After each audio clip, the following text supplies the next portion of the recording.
My beloved brothers and sisters, before you sleep tonight, look around your room. Is it clean? Are your clothes scattered on the floor? Many people don't realize that small habits at night can invite things we can't see.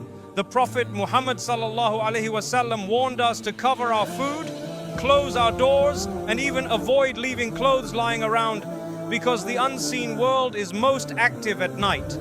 What may look like carelessness to us could actually be an open invitation to shaitan. Let's uncover why. 1. Uncovered clothes invite jinn and unseen beings. When the Prophet Muhammad warned us about covering our food, containers, and even clothing at night, he wasn't speaking symbolically. He was revealing a reality that exists beyond our senses. The unseen world is not imagination, it is truth. The jinn live among us, unseen but aware, moving through the air as easily as humans walk the earth. When we leave our clothes scattered or uncovered, we unknowingly invite their attention. The Prophet taught us that covering things at night is protection, not only from insects or dust, but from what we cannot perceive with our eyes. The jinn, as Allah mentions in the Quran, are made from smokeless fire, beings of another realm, unseen yet present. They inhabit the spaces of neglect, darkness, and disorder. When your room is left in disarray, food uncovered, clothes lying on the floor, it becomes a place of comfort for them. They are drawn to the unguarded, the forgotten, and the careless.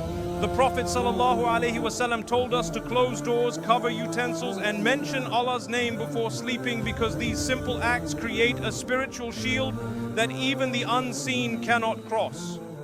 Leaving clothes uncovered or on the floor at night is more than just a messy habit. It's a lack of adab, spiritual etiquette. The Prophet emphasized order, for order brings peace, and peace repels the whispers of shaitan. A garment lying on the floor unprotected may become a resting place for unseen beings. Many scholars narrated that jinn often occupy clothing left unattended, and one may later wear that same garment unaware, leading to strange sensations, disturbances, or discomfort. This is why the Prophet ﷺ advised covering and folding even in private matters. Some might dismiss this warning as superstition, but those who live with awareness of Allah's creation understand it as wisdom.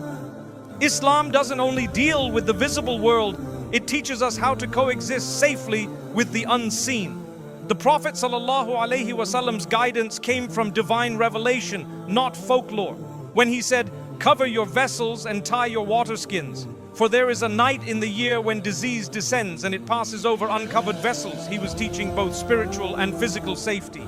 The same applies to clothes, protection through awareness. Even modern science recognizes the unseen dangers of carelessness.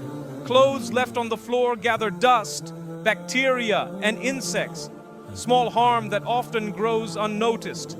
Islam's wisdom covers both realms, the physical and the metaphysical. When Allah commands order, it benefits both the body and the soul.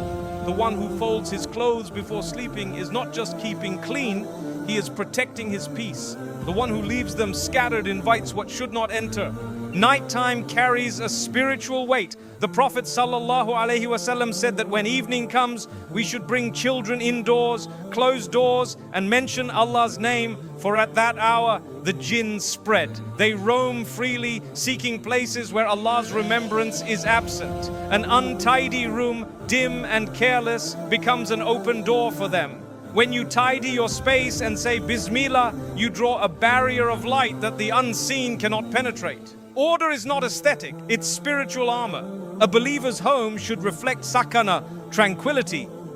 Angels dwell where there is remembrance, cleanliness, and respect for the Prophet's Sunnah. But when disorder and neglect dominate, angels leave and restlessness follows. Have you ever felt uneasy or restless in a messy room at night? That unease is not just psychological, it's spiritual. The absence of order invites the absence of peace. That is why the Prophet ﷺ said, "Cleanliness is half of faith." Faith itself is built upon purity of space, body, and soul. When you fold your clothes before sleep, you're not performing a small chore. You're declaring that you live with ihsan, excellence. You're saying, even in what no one sees, I honor the order that Allah loves. The Prophet ﷺ said, Allah is beautiful and loves beauty. Order and cleanliness are forms of beauty that please Allah.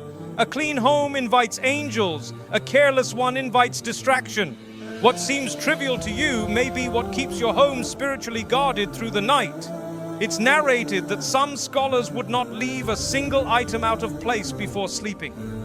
They would fold their garments, close their books, and cover their food, reciting Bismillah with every action. They said that this habit brought peace to the heart and protection from whispers. When they awoke, they felt refreshed and spiritually alive. Compare that to the one who sleeps among clutter, restless, heavy, and uneasy. The difference isn't just cleanliness, it's Barakah. The Jinn are attracted not to cleanliness, but to heedlessness. When you live carelessly, leaving things scattered, you create a place where they can dwell unnoticed. The Prophet ﷺ's teachings prevent this. When you say Bismillah before closing a door, you shut it to the Jinn. When you cover food, you protect it from contamination. When you fold your clothes and tidy your space, you make it unappealing for them to linger. Every act of order becomes a spiritual gate locked against harm. It's also important to remember that the unseen is not always harmful, but disrespect invites disrespect. If you dishonor what Allah gave you, clothes, food, or time, you remove its blessing. The Prophet ﷺ said, whoever honors the blessings of Allah, Allah increases them. Folding your clothes before sleep is a sign of gratitude. Leaving them scattered is a sign of neglect. Gratitude multiplies blessing. Neglect invites loss. Even jinn sense the energy of gratitude and avoid the places where Allah is remembered with care. Parents should teach their children this adab early, not with fear, but with faith. Tell them, we fold our clothes and say Bismillah so Allah protects our room. These habits build awareness. When a child learns to honor what they own, they learn to honor what Allah gives. This is how the next generation grows with taqwa, consciousness of Allah in every small act, even before sleeping. The home built on remembrance is a home the unseen cannot disturb. Leaving clothes on the floor is also symbolic. It reflects how we treat blessings. The garment you wear covers your aura, protects you from heat and cold, and grants you dignity. The Quran calls clothing a liba, a covering of honor. When you throw it carelessly, you dishonor the favor it represents. The Prophet ﷺ taught that even garments have rights. They must be worn, cleaned, and treated with respect. What protects your body deserves to be protected in return.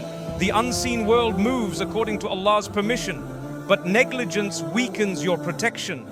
The Prophet ﷺ said that when a person mentions Allah, shaitan retreats like a donkey fleeing from fire. Dhikr purifies space, but disorder extinguishes it.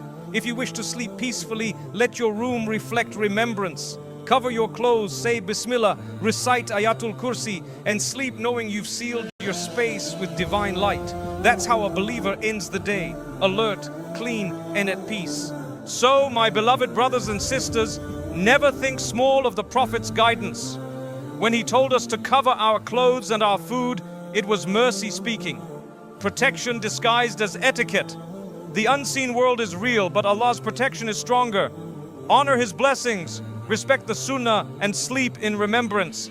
Because sometimes safety lies not in the grand acts of worship, but in the quiet discipline of small obedience. The one who folds with Bismillah sleeps under the shade of divine care. 2. Shaitan finds comfort in disorder. Shaitan thrives where there is chaos, neglect, and disorder, not only in places, but in hearts.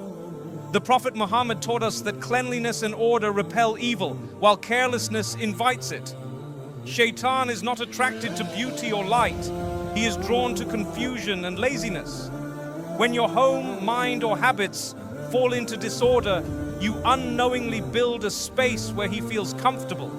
That's why Islam emphasizes tidiness in everything, not as a cultural habit, but as a spiritual defense. Order is a form of remembrance. Chaos is the silence of heedlessness. When your room is messy, your thoughts follow. The Prophet ﷺ said, Allah is beautiful and loves beauty. Beauty is not only in appearance, it's in harmony, balance, and structure. Shaitan seeks the opposite of beauty, because his essence is corruption. He destroys order, encourages delay, and feeds on laziness. A believer who maintains structure in his room, his schedule, and his worship suffocates Shaitan's influence.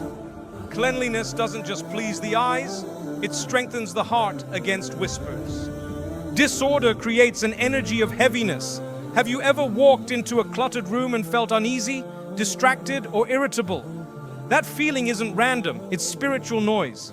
Shaitan thrives in that noise because it weakens focus, dulls faith, and steals tranquility.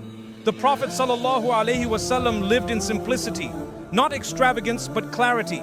His environment reflected serenity, his actions precision. Every small act of organization was a form of dhikr, a reminder that faith is not just prayer, but the way you live every moment consciously. Shaitan's goal is not only to make you sin, but to make you careless. He whispers, "It doesn't matter, I'll clean later, I'll pray later." That voice is subtle, persuasive, and dangerous. He begins with disorder in your space, then creates disorder in your time, and eventually disorder in your priorities. Before you realize it, laziness replaces discipline, and heedlessness replaces remembrance. But the one who lives with purpose, who folds his clothes, arranges his prayer mat, and maintains order, that person closes Shaitan's doors one by one. The Prophet ﷺ said, "Truly, Allah loves when one of you does a thing, He does it with excellence." Excellence, or ihsan, is order elevated by intention. It's not perfectionism, it's awareness. When you keep things in their place, when you start tasks with Bismillah and finish them with gratitude, you're not just organizing life, you're honoring Allah's blessings. Shaitan can't stand excellence because it mirrors obedience, and obedience burns him more than fire. Disorder isn't just a physical state, it's a reflection of the heart. When a person allows mess to accumulate, they often allow negative emotions to settle too. Anger, procrastination, fatigue. Shaitan feeds on that emotional clutter. He thrives when your heart feels too heavy to act. That's why Islam teaches renewal, through wudu, through dhikr, through daily tidying. Each small act cleans not just your space, but your soul. A clean room invites peace. A clean heart invites light. The Prophet ﷺ warned that Shaitan loves filth and impurity. He doesn't just dwell in dirty places, he thrives in any space where neglect reigns. A home filled with noise, clutter, and argument becomes spiritually suffocating. But when there's order, remembrance, and calm, angels descend and Shaitan flees. The believer's home should reflect Jannah, harmony, fragrance, and peace, not chaos and darkness. When you create order, you create a space where mercy feels at home. Shaitan is patient. He doesn't strike with grand temptations first. He starts small, with delay, with laziness, with clutter. He whispers, "It's just clothes on the floor, it's just a messy desk, it's not a sin." But every small act of neglect chips away at discipline. The Prophet ﷺ said, "The most beloved deeds to Allah are those done consistently, even if small." The same is true in reverse. Small neglects, repeated daily, create spiritual rust. Order, on the other hand, cultivates clarity. When your environment reflects discipline, your worship follows. When you fold your clothes, make your bed, and keep your space clean, your heart feels ready to remember Allah.